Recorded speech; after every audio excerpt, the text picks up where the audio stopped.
नमस्कार, आप देख रहे हैं महारो शहर और मैं हूं आपके साथ में नुपुर जारोली जैन। चलिए सुर्खियों के बाद रुक करते खबरों का। बजट में हेल्दी प्रदेश का वादा किया गया। हेल्थ सेक्टर पर खासा फोकस भी देखने को मिला, लेकिन कोटा का सबसे बड़ा अस्पताल हेल्थी दावों की पोल खोल रहा है।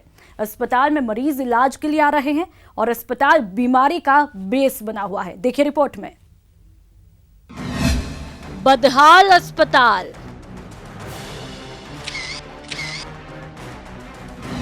बेबस अस्पताल,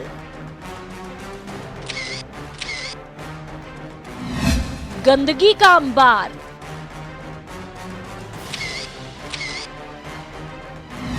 बीमारियों की खान,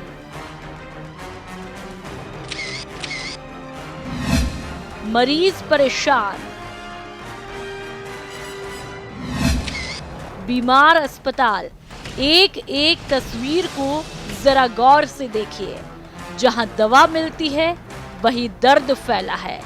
ऐसे में जाए तो जाए कहां, क्योंकि ये तस्वीरें एक अस्पताल की है जो आपको और बीमार कर देगा, जो आपकी सेहत के लिए हानिकारक है, जहां इलाज से ज्यादा बीमारियां पलती है, क्योंकि ये अस्पताल तो खुद बीमार है।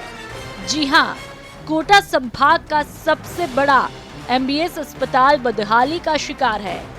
जहां स्वच्छ भारत अभियान की धज्जियां उड़ रही है, जहां सबसे ज्यादा सफाई होनी चाहिए, वहां गंदगी का अंबार लगा है। हालात ऐसे हैं कि अस्पताल परिसर में चारों तरफ बारिश का पानी भरा है, जिससे मौसमी बीमारियों का खतरा बढ़ गया है। अस्पताल के ओपीडी में बारिश का पानी जमा है। सीवरेज का गंदा पानी भी बह रहा है। गंदे पानी से डेंगू, मलेरिया का खतरा। मरीजों और डॉक्टर्स को हो रही परेशानी। अस्पताल के बाहर पानी भरा हुआ है, जिससे इन्फेक्शन होने की सबसे ज़्यादा संभावना रहती है। प्रशासन से अपील है कि इसको यहाँ पर साफ करें ताकि इन्फेक्शन की समस्या खत्म हो। इनकी साफ सफाई होना चाहिए, पानी को निकाला जाए, इनकी साफ सफाई होना चाहिए। और पब्लिक को इन्हें जो परेशानी आती है, इनको बैठने उठने में, चलने फिरने में, गाड़ी घोड़ों में, सब में परेशानी आ रही है।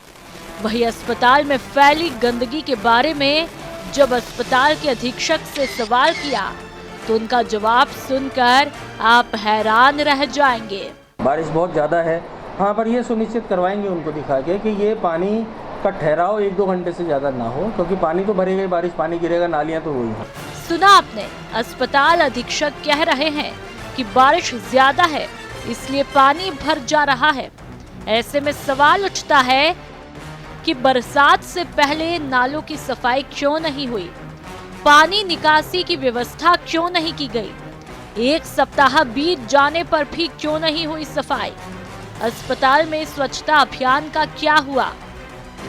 ये कुछ सवाल है जो उठने लाजमी है, लेकिन कोटा की एमबीएस अस्पताल की इन तस्वीरों ने एक बार फिर प्रदेश की चिकित्सा व्यवस्था पर सवाल खड़े किए हैं। जब अस्पताल में ही गंदगी का अंबार होगा तो डेंगू, मलेरिया जैसी गंभीर बीमारियों का इलाज अस्पताल में कैसे होगा। बीमारियों का इलाज अस्पताल में होता है, लेकिन बीमार अस्पताल का इलाज कौन करेगा। Om Prakash, news 18 Kota.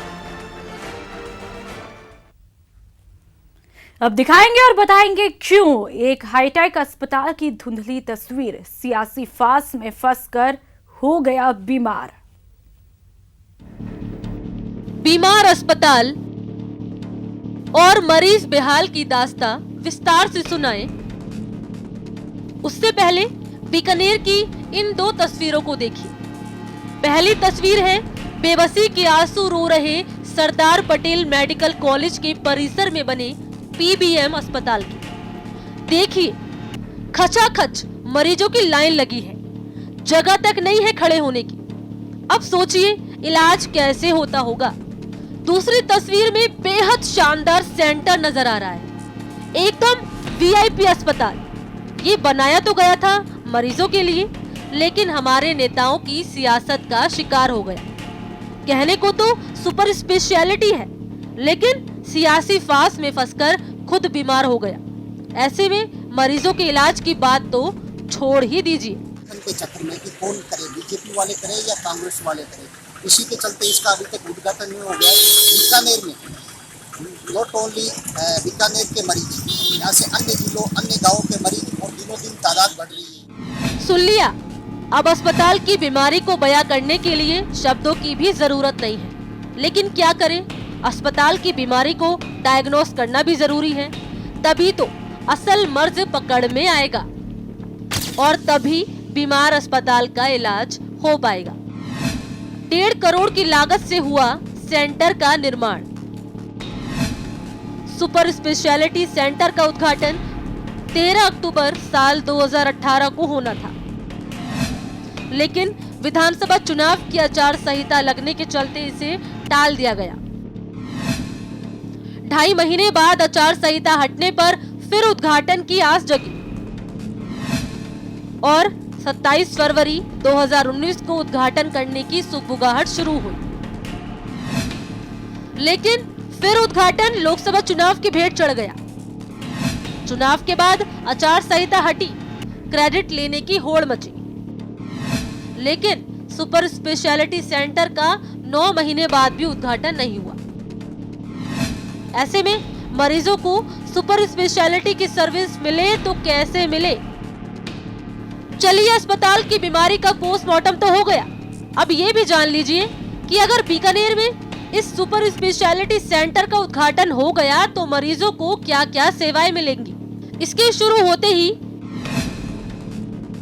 गैस्ट्रोएस्ट्रोलॉजी, pediatric surgery, neurology, neurosurgery, nephrology, CT scan, MRI समेत सभी जांच सुविधा, 230 बेड का भर्ती वार्ड, 30 बेड का आईसीयू, 7 ऑपरेशन थिएटर ब्लॉक, यानी बहुत मर्जों के लिए मरहम की मंजिल साबित होगा ये अस्पताल। लेकिन अस्पताल की बीमारी के पीछे मेडिकल कॉलेज की अपनी ही दलीलें हैं। बोल रहे हैं कि फायर एनओसी नहीं मिली है, हैंड ओवर नहीं मिला है। वेटिंग कर रहे हैं कि हमारी तरफ से जैसे ये हैंडिंग ओवर का कंप्लीट हो जाता है तो इनॉग्रेशन इमीडिएटली करते हैं, उसमें कोई दिक्कत नहीं है। ओपीडी स्टार्ट किए जा सकते हैं, लेकिन एनओसी मिलने के बाद ही हो पाएगा। हमने एप्लीकेशन भी दे रखी है, वेट कर रहे हैं, शायद 1-2 दिन के अंदर हमें कुछ ना कुछ रिस्पॉन्स मिलने का मिलेगा। सुना, इंतजार कर रहे हैं, कब तक करना होगा कोई नहीं जानता। मर्ज का इलाज क्या है नहीं जानते, हाँ इंतजार कर सकते हैं। नेताओं की राजनीति में मरीज पिस रहे हैं, ऐसे में अच्छे अस्पताल में अच्छा इलाज कब मिल पाएगा, बस इसी का इंतजार है। बीकानेर से न्यूज़ 18 के लिए विक्रम जगरवाल की रिपोर्ट। और चलिए, संवाददाता शाकिर अली हमारे साथ कोटा से सीधा जुड़ चुके हैं। शाकिर, सबसे अहम सवाल, जिस तरह की तस्वीरें एमबीएस अस्पताल की देखने को मिली, वहां पर एक कंफ्यूजन मुझे बना हुआ है। क्या यहां पर मरीज ठीक होने आता है या फिर बीमार? शाकिर।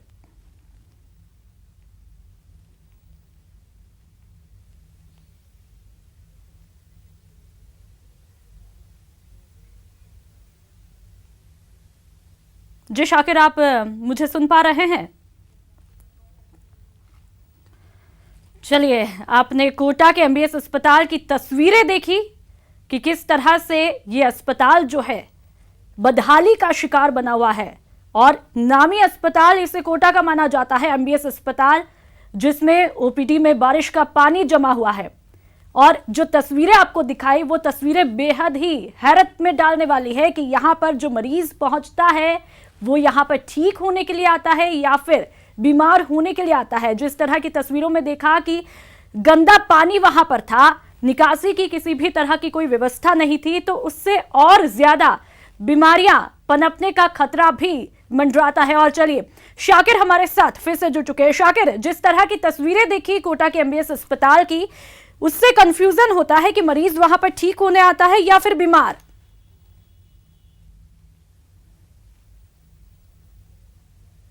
जी बिल्कुल, बेहद शर्मनाक तस्वीरें हैं और ये फिर से हम दिखाना चाहेंगे। अभी भी ये पानी जो है वो यहाँ पर भरा हुआ है और ये आज और कल की बात नहीं है, ये 8 दिन से इसी तरह से यहाँ पर ये सीवर का पानी भरा हुआ है और अस्पताल प्रशासन आंख मूंदे बैठा है। संभाग का सबसे बड़ा हॉस्पिटल है, सैकड़ों लोग यहाँ पर हर रोज पहुँचते हैं उम्मीदों के साथ कि स्वास्थ्य लाभ लेंगे और उनके तीमारदार हर रोज यहाँ से होकर के गुजरते हैं। लेकिन इतने होने के बावजूद यहाँ पर जो अस्पताल प्रशासन की ओर से जो लापरवाही की जा रही है वो साफ तौर पर नजर आ रही है। 8 दिन से ये पानी जो है इसी तरह से जमा है। इसके अलावा अगर हम बात करें, क्योंकि स्वास्थ्य को लेकर सरकार ने इस बजट में भी बहुत बड़ी बातें की है, लेकिन जो जमीन पर जो हकीकत है वो साफ तौर पर नजर आ रही है। बिल्कुल शाकिर, साथ ही जो हम लगातार स्वच्छता अभियान की बात करते हैं, स्वच्छता अभियान के दावों की बात करते हैं, वो तमाम दावे जो है इन तस्वीरों के जरिए फेल होते हुए दिखाई दे रहे हैं। शाकिर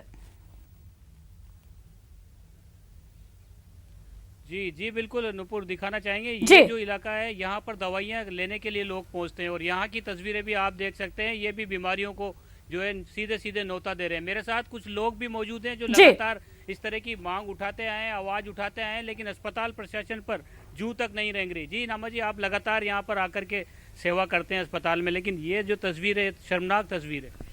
बिल्कुल सही कह रहे हैं आप। मैं आपको सबसे पहले तो इस बात के लिए धन्यवाद दूंगा कि आपने एक बहुत बड़ी समस्या के ऊपर ध्यान दिया है। पूरे ये गंदगी जो फैली रही है, आपके माध्यम से मैंने पूर्व में भी उठाई थी। जिला कलेक्टर को भी, पूर्व कलेक्टर को भी मैंने कई बार पत्र लिखे, यहाँ के प्रशासक को भी कई बार पत्र लिखे, लेकिन यहाँ की जो व्यवस्था है वो इस प्रकार की बनी हुई है। जैसे सिविल लाइन वर्षों पुरानी बनी हुई है, उसके ऊपर कोई ध्यान नहीं है। वो चौक हो रही हैं, उसकी वजह से ये पानी ये बाहर निकल रहा है, गंदगी हो रही है। इसी प्रकार से आप देखिए अस्पताल का जो मेन गेट है वहाँ पर आप पानी इतना भरा हुआ है। एक तरफ डेंगू फैल रहा है, चिकनगुनिया फैल रहा है, स्वाइन फ्लू फैल रहा है, दुनिया भर की बीमारी फैल रही है। मैं राजस्थान सरकार का आभार व्यक्त भी करता हूँ कि राजस्थान सरकार ने अभी जो बजट लिया है, बढ़िया बजट लिया है, गरीबों के हित में लिया है। लेकिन ये इस प्रकार की अगर गंदगी फैलती रहेगी और इसके ऊपर ध्यान नहीं दिया जाएगा, उचित तरीके से पानी का निकास की उचित व्यवस्था नहीं की जाएगी, तो इस प्रकार की गंदगी कभी ये तो आप लोगों को भी परेशानी हो रही होगी। रोज यहाँ पर आप रहे, आपके पेशेंट यहाँ पर मरीज भर्ती हैं आपके। हाँ बिल्कुल हो रही है। तो इसका यह गंदगी की वजह से परेशानी होती है, सबको बीमारी भी होती है ढूंढी की, ये भी होता है, फिर बीमार दिखाते हुए आने पड़ते हैं। आप बताइए, आप भी यहीं पर यहाँ भर्ती हैं आपके भी कोई? मैं गाड़ी लेके आया हूँ, लेकिन सफाई व्यवस्था बिल्कुल सही नहीं है। अभी 10 मिनट में यहाँ पे सर्च कराया गया। बिल्कुल शाकिर, जो तस्वीरें देखी वो स्वच्छता अभियान के तमाम दावों की पोल खोलती हुई यहाँ पर दिखाई देती है। और सवाल यही है कि जब अस्पताल ही बीमार पड़ा हुआ है तो यहाँ पर बीमार मरीजों का इलाज कैसे संभव होगा। ये तस्वीरें तमाम चिकित्सा व्यवस्था पर भी सवाल खड़े करती है। और सबसे हैरत वाली बात यह है कि तकरीबन 1 सप्ताह बीत चुका है, लेकिन उसके बाद भी तस्वीरें यहाँ पर बदलती हुई नहीं दिखाई दी। तमाम जानकारियों के लिए बहुत बहुत शुक्रिया। तो राजस्थान में आज का दिन कहर बनकर टूटा। कहीं जिंदगियां काल के गाल में समा गई तो कहीं जिंदगियां जख्मी हो गई। दिखाते हैं आपको मौत के मंजर की ये रिपोर्ट। मरुधरा में गुरुवार का दिन मौत का गुरुवार बन गया। कई जिलों में भीषण हादसे हुए, कहीं जिंदगी काल के गाल में समा गई और कई जिंदगी जख्मी हो गई। कातिल रफ्तार और मौत के गुरुवार की दर्द भरी दास्तां सुनाएं, उससे पहले इन 3 तस्वीरों को देखिए। भरतपुर, धौलपुर, भरतपुर, इन तीनों तस्वीरों में सिर्फ और सिर्फ मौत है, मातम है, दुखों की भरमार है और अपनों को खोने की चीख पुकार है। अब एक एक कर कातिल रफ्तार के कहर को जानिए। सबसे पहले बात भरतपुर की, जहां कुम्हेर कस्बे के लोग धनवाड़ा रोड पर गए तो योगा करने थे, लेकिन सेहतमंद रहने का फलसफा जानलेवा बन गया। कुछ ऐसा हुआ कि 6 जिंदगियां काल के गाल में समा गई। 6 लोग धनवाड़ा रोड के किनारे योगा कर रहे थे, तभी बेकाबू पिकअप गाड़ी ने सबको रौंद दिया। हादसे के बाद पिकअप ड्राइवर मौके से फरार हो गया। हादसे के बाद लोगों की चीख पुकार शुरू हो गई। 6 लोगों की मौत पर हंगामा शुरू हो गया। पुलिस ने बड़ी मशक्कत के बाद मामला शांत कराया। एसपी ने आरोपी ड्राइवर की तलाश के आदेश दिए हैं। जिला कलेक्टर ने मृतक के परिजनों को 1-1 लाख रुपए देने की घोषणा की है। वहीं धौलपुर में एक बाइक सवार पर बेकाबू ट्रैक्टर का कहर बरपा। मौत की टक्कर में एक युवक की मौके पर ही मौत हो गई। ये भीषण हादसा बसईडांग थाना इलाके में हुआ। मृतक युवक का नाम संजय कुमार है, जो बाजार सब्जी खरीदने जा रहा था। संजय की मौत के बाद परिजनों में मातम पसर गया। आरोपी ट्रैक्टर ड्राइवर के खिलाफ मामला दर्ज कर जांच शुरू कर दी गई है। संजय नाम का एक लड़का अपने गांव की तरफ आ रहा था। तभी कोई पीछे से रोड पर चल रहा था साइड में, और पीछे से कोई ट्रैक्टर आया और उसने उसके साथ उसको एक्सीडेंट कर दिया। उस एक्सीडेंट में संजय की मृत्यु हो गई है और पोस्टमार्टम की कार्रवाई चल रही है। जबकि तीसरी तस्वीर भी भरतपुर से ही है। यहाँ 2 अलग अलग जगहों पर मौत की तस्वीरें देखने को मिली, जिनमें 2 लोगों की मौत हो गई। नेशनल हाईवे के पास तेज रफ्तार बाइक डिवाइडर से टकरा गई। शवों को मोर्चरी में रखवा दिया गया है और 2 लोगों का अस्पताल में इलाज चल रहा है। हादसे पर हादसे होते हैं, लेकिन ना तो कातिल रफ्तार पर ब्रेक लगता है और ना सड़क सावधानी बरती जाती है। Bureau report, news 18 network. तो वहीं भिलवाड़ा में भी रफ्तार का कहर देखने को मिला, जहां पर तसवारिया गांव के पास एम्बुलेंस ने बाइक को जोरदार टक्कर मार दी। हादसे में बाइक सवार 2 लोगों की मौत हुई। टक्कर इतनी जोरदार थी कि दोनों युवकों का शव एकदम क्षत विक्षत हुआ।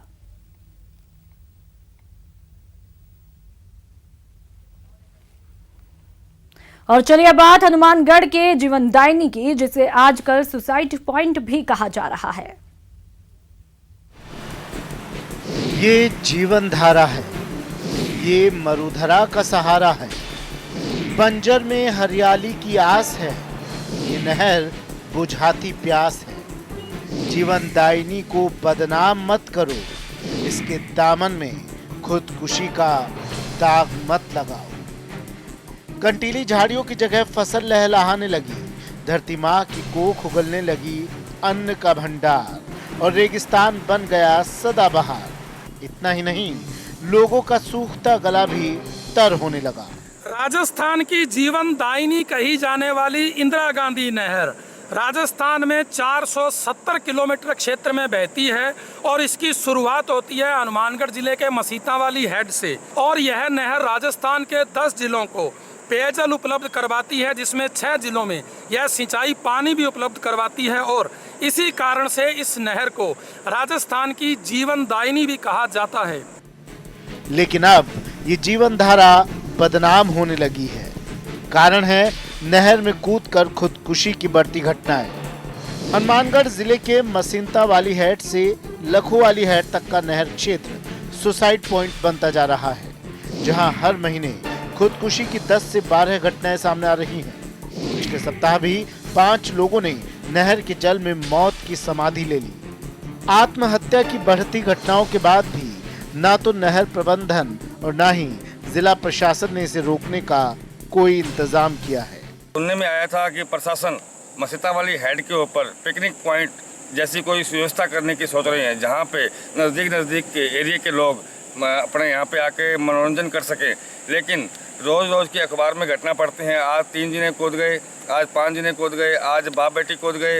इस तरह घटना होने के बाद यहाँ का जो एरिया है पिकनिक पॉइंट के बजाय सुसाइड पॉइंट के रूप में फेमस हो गया है। हालांकि मसीता वाली पुलिस चौकी के कर्मचारी और आसपास के लोग अपनी जान पर खेलकर नहर में कूदने वालों की जान बचाने की भरपूर कोशिश करते हैं, लेकिन संसाधनों के अभाव में कई बार ये कोशिश नाकाम साबित होती है। सरकार कुछ नहीं देती, नहीं कोई ना कोई मेरे को सिलेंडर है, ना कोई सुविधा नहीं, कुछ नहीं है। तो किधर डूबता है वो निकाल देते हैं, तो कोई ना कोई पैसा देता है, ना कोई मतलब सरकारी नौकरी है, तो जो दिखता है वो तो निकालना पड़ता है। आत्महत्या की घटनाओं को रोकने में नाकाम रही पुलिस इन सब के लिए लोगों की सोच और नहर विभाग के सिर पर ही सारा ठीकरा फोड़ रही है।